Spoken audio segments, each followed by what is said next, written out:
Let's have a look at the customer master.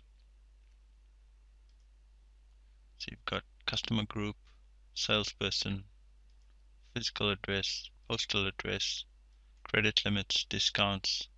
Casual customer gets deleted at year end, provided the balance is zero. You can add more new terms. You can add new text codes. Currency, balance forward means the payment is allocated to a balance. Open item means it's allocated to an invoice.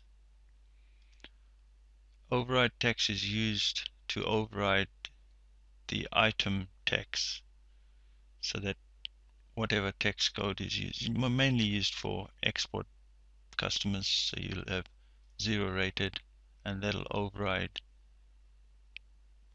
the item text. Contact, if you've got an email address here, you can email statements. You can enter notes, you can add documents, attach documents to this customer. Got physical addresses so that your goods go to the physical address, multiple delivery addresses, and your statement gets sent to the postal address. History. Once an invoice, a receipt, or a credit note is posted, it becomes part of the history, and you can narrow the search by the start and end dates. Balances shows the aging.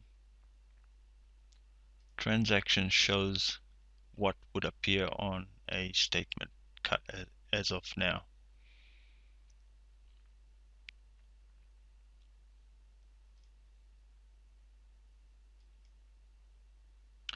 You can print an envelope.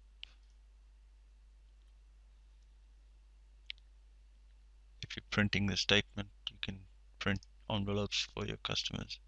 You can print statement directly from here to a PDF if you want. And you can send the entire list to an Excel file or wherever you want as well.